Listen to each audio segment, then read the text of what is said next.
काली काली महाकाली कालिके पापहारिणि धर्मार्थ मोक्ष दे देवी नारायणी नमोस्तुते नारायणी नमोस्तुते नारायणी नमोस्तुते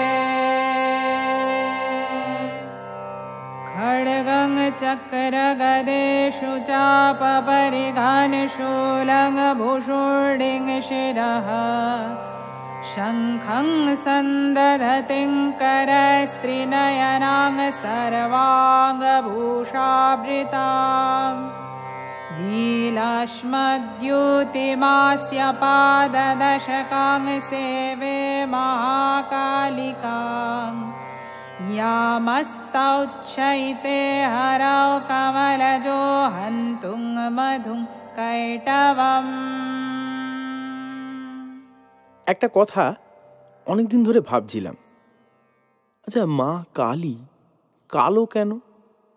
সব দেবদেবী যেখানে সোনালি লাল নীল আলোয় ঝলমল করছে, সেখানে তিনি দাঁড়িয়ে আছেন নিঃশব্দ অন্ধকারে, খালি পায়ে খুলির মালায় সজ্জিত, জ্বলে উঠছে চোখের আগুন। এই রূপের মধ্যে কি কোনো রহস্য লুকিয়ে আছে? তিনি ভয় দেখাতে এসেছেন নাকি ভয় ভাঙাতে? কালো মানে অন্ধকার নয়, ওটাই সৃষ্টির গর্ভ। তুমি যেটাকে ভয় বলো সেখানেই সব শুরু। বিজ্ঞান বলে কালো সব রঙকে নিজের ভেতরে শোষণ করে নেয়। তন্ত্র বলে মা কালী সব দুঃখ ভয় ক্লান্তি নিজের মধ্যে টেনে নেন, যাতে তুমি মুক্তি পাও। তার ত্বক যেন অনন্ত আকাশ, যেখানে সব হারিয়ে যায়, আর সেখান থেকেই সব জন্ম নেয়। তাহলে তিনি অন্ধকারের মা নন, তিনি আলোরও উৎস। কাল মানে সময়, আর কালী মানে সেই সময়ের মা। তিনি শেষ নন, তিনি চক্র। যেখানে কিছু শেষ হয় সেখানেই নতুন কিছু শুরু।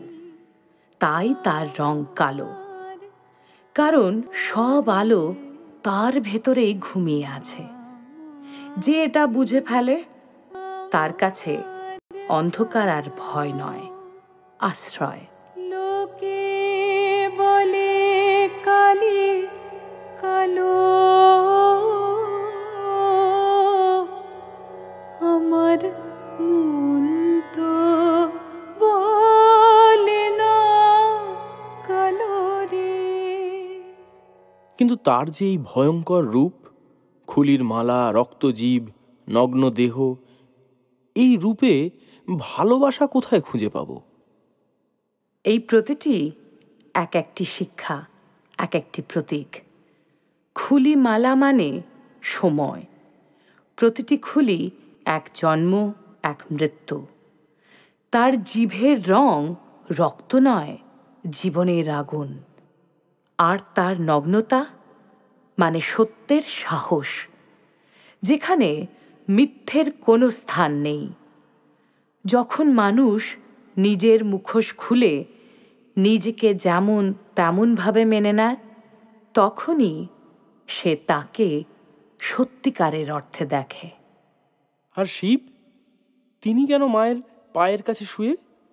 কারণ শিব হলেন চেতনা, আর কালী হলেন শক্তি। চেতনা যদি স্থির থাকে, শক্তি চলতে পারে না। আর শক্তি যদি সীমাহীন হয়, তাহলে চেতনা তাকে দিক দেখায়। তাই শিব নীরব আর মা কালী নৃত্যমান। একজন ধ্যান, আরেকজন প্রবাহ। এই দুই মিলেই সৃষ্টি চলে, জীবন নাচে, সময় বেঁচে থাকে। তুমি বলেছিলে মা তন্ত্রের দেবী। এই তন্ত্র আসলে কি? তন্ত্র মানে বাস্তবতার বিজ্ঞান। এটা ভয়কে হারানো নয়, তাকে বোঝার পথ। তন্ত্র শেখায় যেখানে সব শেষ, সেখানেই শুরু। তাই মা কালী পূজিত হন শ্মশানে। কারণ মৃত্যু মানে শেষ নয়, পরিবর্তন।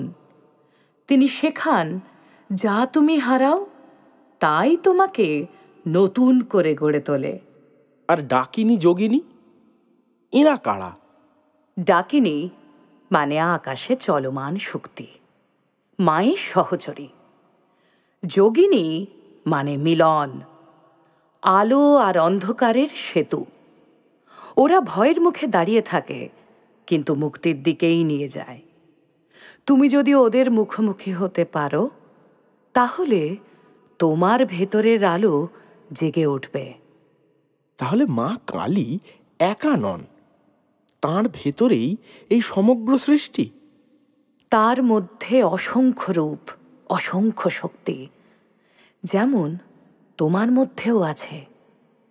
তিনি এক আয়না যেখানে তুমি নিজের অজানা মুখ দেখতে পাও।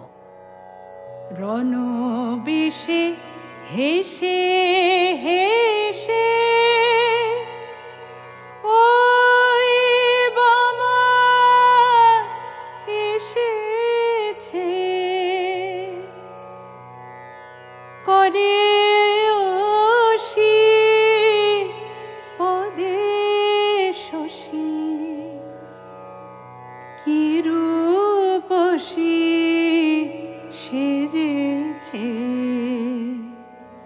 রণবেশে হেসে হেসে ওই বাবা এসেছে, করে ওসি পদে শশী, কি রূপসী সেজেছে। রণবেশে হেসে হেসে ওই বাবা এসেছে, করে ওসি পদে শশী, কি রূপসী সেজেছে। রণবেশে হেসে হেসে ওই বাবা এসেছে। আর এই পুজোর প্রতীকগুলো, অমাবস্যা, 108 প্রদীপ, মধ্যরাত্রি, এই সবেরই তো কোনো না কোনো মানে আছে, তাই তো? অমাবস্যা মানে আকাশে চাঁদ নেই, অন্ধকার। 108 হল মহাবিশ্বের সংখ্যা। সূর্য ও পৃথিবীর দূরত্ব প্রায় 108 গুণ সূর্যের ব্যাস। তাই এই সংখ্যা হল সৃষ্টির ছন্দ। প্রতিটি প্রদীপ এক একটা মনোপ্রদীপ। ভয় থেকে সাহসের যাত্রা।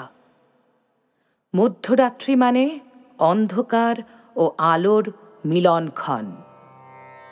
আমার মায়ের পায়ের জবা হয়ে ওঠে না ফোটে মন, আমার মায়ের পায়ের জবা হয়ে ওঠে না ফোটে মন। তার গন্ধ না থাক যাচ্ছে সে নয় রে ভুয়া বরণ, গন্ধ না থাক ও তার গন্ধ না থাক যাচ্ছে সে নয় রে ভুয়া বরণ। মায়ের পায়ের জবা হয়ে ওঠে না ফোটে মন, আমার মায়ের পায়ের জবা হয়ে ওঠে না ফোটে মন। তাহলে প্রদীপ জ্বালানো মানে শুধু পূজা নয়, এটা একটা ধ্যান। ধ্যানই তো। আর বেলপাতা দেওয়া মানে মন, বাক্য, কর্মকে এক করা। যে এই তিনের ভারসাম্য আনে সেই সত্যিকারের মায়ের আশীর্বাদ পান। একটা কথা জানতে ইচ্ছে করে, মা কালীর পূজায় এই বলির প্রথা কেন রয়েছে? রক্ত, মদ, মাংস, এই সব প্রতীকের অর্থই বা কী? তিনি কি সত্যিই এসব চান, নাকি আমরা মানুষই নিজেদের ভয় থেকে এসব তৈরি করেছি? তুমি যা বললে তা আসলে এক বড় ভুল বোঝাবুঝির ইতিহাস। মা কালী কখনো রক্ত চাননি, তিনি চান জাগরণ। বলি শব্দের মানে দান, শক্তি দান, আত্মসমর্পণ। আগে যখন মানুষ প্রতীকের ভাষা জানত না, তারা ছাগ বা পশু উৎসর্গ করে ভাবত পাপ ধুয়ে যাবে। কিন্তু তন্ত্র বলে আসল বলি মানে নিজের রাগ, লোভ, অহংকার, ভয় এই সবকে কেটে ফেলা। যে নিজের এই অহংকারকে বলি দিতে পারে সেই মায়ের সত্যিকারের পূজারী। তাহলে পশু বলি মানে জীব হত্যা নয়, নিজের অন্ধকারকে হত্যা করা। ঠিক তাই, রক্ত মানে জীবন শক্তি। তুমি যখন তোমার শক্তিকে সঠিক কাজে ব্যবহার করো তখনই মা খুশি হন। তন্ত্রে বলা হয়, রক্ত নয় চেতনা ঢালো। তুমি নিজের ভেতর যত আলোকিত করবে ততই মা তোমার মধ্যে প্রসারিত হবেন। আর মদ? তন্ত্রে তো মদকেও পবিত্র বলা হচ্ছে। হ্যাঁ, কিন্তু মদের মানে কেউ বোঝেনি সঠিকভাবে। তন্ত্রে মদ মানে মোহ নয়, সচেতন আনন্দ। এটা আত্মবিস্মৃতি নয়, আত্মচেতনার উল্লাস। যখন তুমি জীবনকে বুঝে উপভোগ করো, কোনো আসক্তি ছাড়াই, কোনো ভয় ছাড়াই, তখন সেই আনন্দই তন্ত্রের মদ। এটা শরীরের নয়, চেতনার নেশা। আর মাংস, সেটারই বা অর্থ কি? মাংস মানে আসক্তি। তন্ত্র শেখায়, যা তুমি উপভোগ করো তা তোমাকে বেঁধে ফেলতে দিও না। তুমি যা খাও, যা ভালোবাসো, সব কিছুই যেন চেতনার সঙ্গে হয়, না হলেই সেটা তোমার শৃঙ্খল হয়ে যায়। তাই মাংস মানে লোভকে জয় করা, মদ মানে আত্মচেতনার আনন্দ, আর বলি মানে অহংকারের মৃত্যু। এটা তো পুরো দৃষ্টিভঙ্গি বদলে দেয়। আমরা ভাবতাম এসব অন্ধবিশ্বাসের রীতি। মানুষ যা বোঝে না তাকে ভয় পায়। তন্ত্র কোনো নিষিদ্ধ জগৎ নয়, এটা আত্মার বিজ্ঞান, যেখানে আলো আর অন্ধকারের মিলন ঘটে। যে ভয় পায় না, যে প্রশ্ন করে, সেই তন্ত্রের পথিক। তাই মা কালী তন্ত্রের দেবী, কারণ তিনি ভয়কে আলিঙ্গন করতে শেখান। কিন্তু আজকের দিনে শহরের আলো, শব্দ, ব্যস্ততার মধ্যে মা কালীকে কিভাবে খুঁজে পাবো? আমরা তো শ্মশানে ধ্যান করি না, আবার তান্ত্রিক সাধনাও করি না। আজকের কালী বাইরের নয়, তিনি অন্তরের। তুমি যখন নিজের ভয়কে মুখোমুখি দেখো, যখন ক্ষোভকে ক্ষমায় পরিণত করো, যখন অন্যায়ের সামনে নীরব না থেকে কথা বলো, সেই মুহূর্তে মা তোমার মধ্যে জেগে ওঠেন। তুমি যদি নিজের অন্ধকারকে চিনতে পারো, তুমি তার সঙ্গেই হাঁটছ। তাহলে কালী পুজো মানে শুধু ধর্মাচরণ নয়, এক আত্মিক বিপ্লব। ঠিক তাই। তুমি যেদিন নিজের ছায়াকে ভালোবাসতে শিখবে, সেদিন মা কালী তোমার ভেতরে জন্ম নেবেন। কারণ তিনি শেখান, ভয় থেকে পালিও না, তাকেই আলোয় পরিণত করো। মা কালী কোনো প্রতিমা নন, তিনি এক বোধ, এক সুর, এক সাহস। তুমি শ্বাস নাও, তুমি বেঁচে থাকো তারই ছন্দে। যখন মনে হবে তুমি একা, তখন মনে রেখো, মা কালী অন্ধকারে নয়, তোমার চোখের আলোয় বাস করেন। তিনি ভয় নন, তিনি সেই ভালোবাসা যা মৃত্যু পর্যন্ত তোমার পাশে থাকে। সদানন্দ মই কালী, মহাকালের মনমোহিনী সদানন্দ মই কালী, তুমি আপনি নাচো, আপনি গাও মা, আপনি দাও মা করতালি সদানন্দ মই কালী। তুমি জানো, এখন বুঝতে পারছি মা কালী কোনো এক মুহূর্তের দেবী নন, তিনি যেন এক চলমান শক্তি।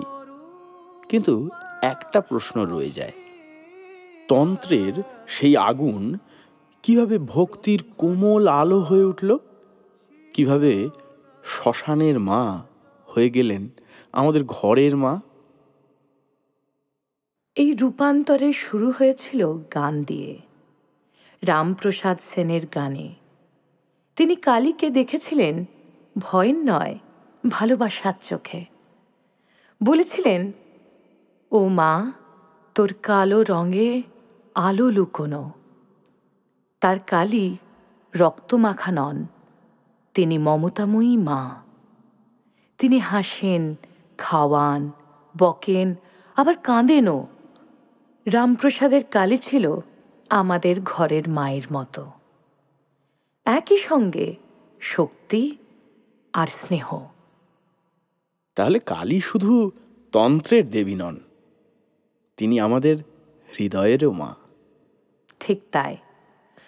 রামপ্রসাদ বুঝেছিলেন শক্তির আসল রূপ হল মমতা। যে শক্তি শুধু ধ্বংস করে, তার অস্তিত্ব ক্ষণস্থায়ী। কিন্তু যে শক্তি ভালোবাসায় গলে যায়, সেই শক্তি সৃষ্টি করে পৃথিবী।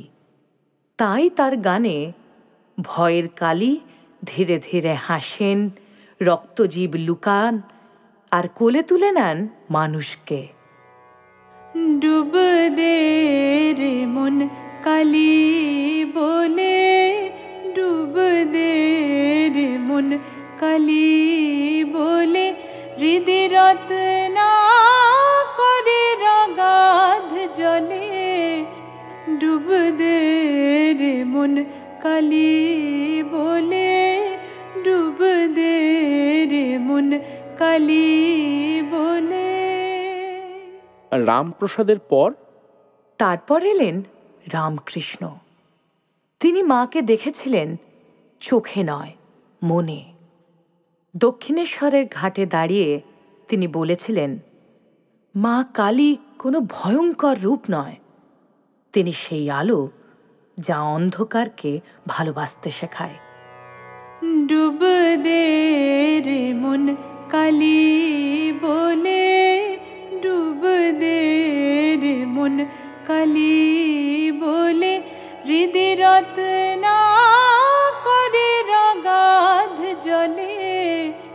ডুব দে রে মন কালী বলে, ডুব দে রে মন কালী বলে। তিনি মাকে বন্ধু বলতেন, কখনো সন্তান, কখনো প্রেমিকা, কখনো বিশ্বচেতনা। তার জন্য কালী আর দেবী নন, তিনি জীবন নিজেই। তাহলে রামকৃষ্ণ সেই তন্ত্রের আগুনকেও ভালোবাসার আলোয় রূপ দিলেন। হ্যাঁ, তন্ত্রের কালী ছিলেন মুক্তির দেবী, আর রামপ্রসাদ রামকৃষ্ণের কালী হলেন প্রেমের দেবী। এই দুই রূপ একে অপরের বিপরীত নয়, একই মুদ্রার দুই দিক, ভয় আর ভালোবাসা, মৃত্যু আর জন্ম, দুই একই চক্রে বাঁধা। মা কালী সেই চক্রের মাঝখানে দাঁড়িয়ে বলেন, ভয় থেকেও আলো জন্ম নিতে পারে। তবু আজও মানুষ ভয় পায় মৃত্যুকে, একাকিত্বকে, হারের সম্ভাবনাকে। আচ্ছা তুমি বলো, আজকের দিনে কালী কি এখনো প্রাসঙ্গিক? আগের চেয়ে অনেক বেশি। আজকের কালী শ্মশানের নন, তিনি আমাদের মনের দেবী। ভবানী দয়ানি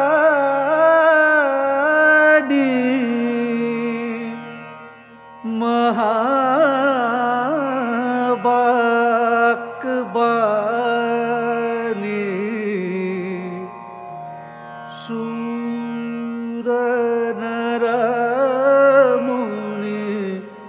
জন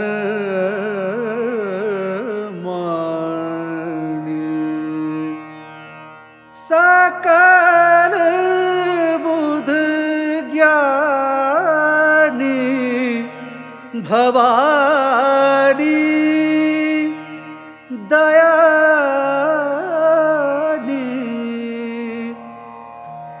जग जननी जग जानी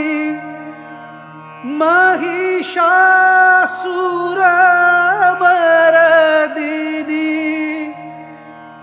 ज्वाला मुखी चंडी ज्वाला मुखी चंडी। তুমি যখন নিজের ভেতরের ভয়কে মুখোমুখি দেখো, যখন হেরে গিয়েও উঠে দাঁড়াও, যখন অন্যায়ের সামনে নীরব না থেকে কথা বলো, সেই মুহূর্তে মা তোমার মধ্যে জেগে ওঠেন। তিনি কোনো মন্দিরে বাধা নন, তিনি তোমার সাহসের নিঃশ্বাসে আছেন। অর্থাৎ মা কালী আমাদের জীবনের এক মানবিক আয়না। একদম তাই। তুমি যত নিজের ছায়াকে চিনবে, তত তিনি তোমার ভেতরে প্রসারিত হবেন। তিনি শেখান, ভয়কে দূরে সরিও না, তাকে আলিঙ্গন করো, কারণ অন্ধকার ছাড়া আলো দেখা যায় না। মা কালী আসলে তোমার বাইরের কোনো শক্তি নন, তিনি তোমার ভেতরের সেই কণ্ঠ যে তোমাকে বলে, ভয় পেও না, তুমি পড়ে গেলে তিনি তোমার ভেতর থেকে বলেন, এখন ওঠো। তুমি কাঁদলে তিনি শোনেন, তুমি হাসলে তিনি আলো হয়ে জ্বলে ওঠেন। তাহলে কালী পুজো মানে আতশবাজির রাত নয় কেবল, এক আত্মার পুনর্জন্মের যাত্রা। হ্যাঁ, এ কোনো একদিনের উৎসব নয়, এ এক জীবনব্যাপী ধ্যান, যেখানে অন্ধকার মানে শেষ নয়, বরং এক নতুন আলোর ডাক, যেখানে মৃত্যু মানে হারানো নয়, বরং মুক্তি। তাই মনে রেখো, মা কালী বাইরে নন। তুমি যখন চোখ বন্ধ করো, তারই ছায়া নেমে আসে তোমার অন্তরে। তুমি তখন আর একা নও। আচ্ছা, একটা কথা বলো, মা কালীর পুজো ঠিক মধ্যরাতেই হয় কেন? কেন যখন পৃথিবী ঘুমিয়ে যায় তখনই সেই অমাবস্যার রাতে তাকে ডাকা হয়? কারণ দিনে আমরা মুখোশ পরি, আলোয় সব সুন্দর লাগে, কিন্তু রাত যখন নামে তখন সব মিথ্যে গলে যায়। তখন কেবল তুমি, তোমার নিঃশ্বাস আর তোমার ভেতরের শব্দ। এই নিস্তব্ধতার মধ্যেই মা আসেন, কারণ তিনি সেই অন্ধকারের আলো।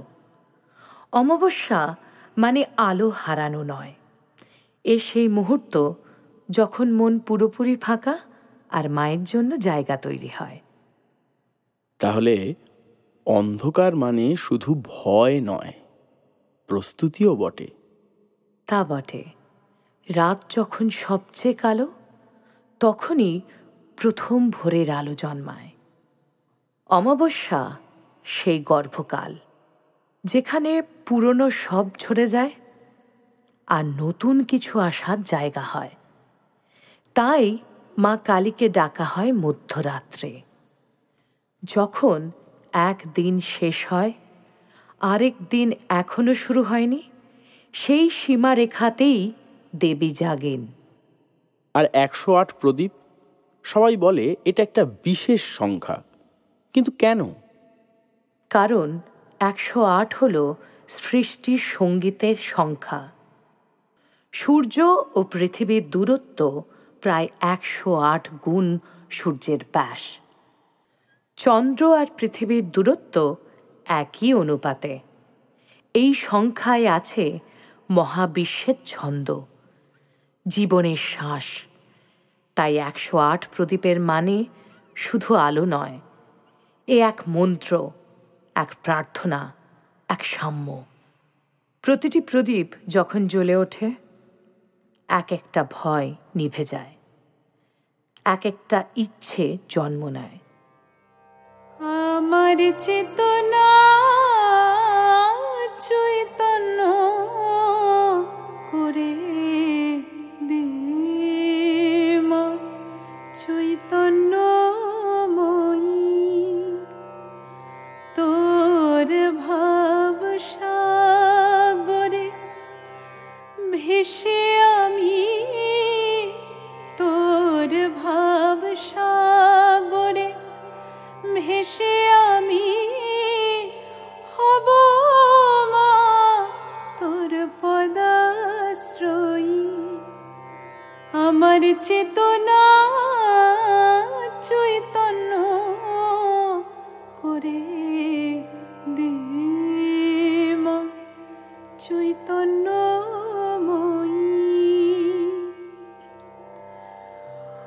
অজ্ঞান মোর স্বভাব থেকে তোর ভাবে তুই নে মা ডেকে, জ্ঞান চক্ষু মেলে দেখে, জ্ঞান চক্ষু মেলে দেখে কেমন তুই জ্ঞানদাময়ী।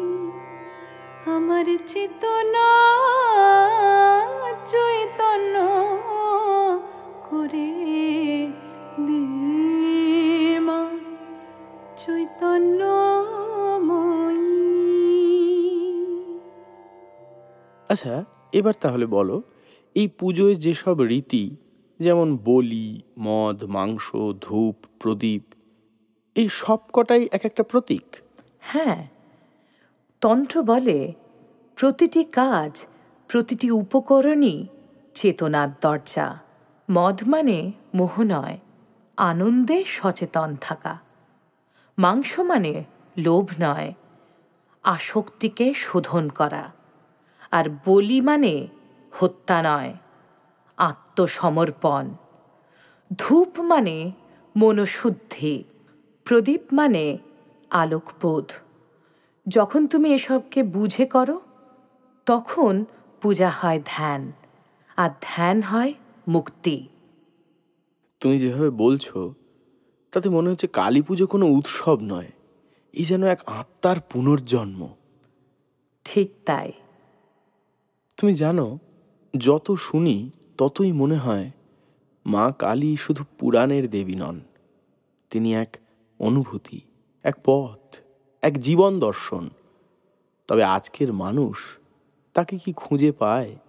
এই কোলাহলের দুনিয়ায় তার মতন নীরবতাকে কেউ কি শুনতে পায়?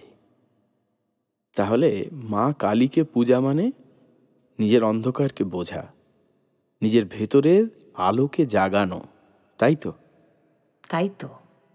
তুমি যত নিজের ছায়াকে ভালোবাসবে, তত তিনি তোমার ভেতরে আলো হয়ে উঠবেন। তিনি শেখান, শেষ বলে কিছু নেই, মৃত্যুর পরে জন্ম আছে। অন্ধকারের ভেতরেই ভোর লুকিয়ে থাকে। তাই যদি সাহস নিয়ে দেখো, তবে দেখবে তিনি তোমার প্রতিটি শ্বাসে আছেন। তাই ভয় পেও না। তুমি যখন অন্ধকারে একা হাঁটো, মা কালী তোমার সঙ্গেই চলেন। তিনি ভয় নন, তিনি সেই ভালোবাসা যা অন্ধকারকেও আলোর রূপ দেন।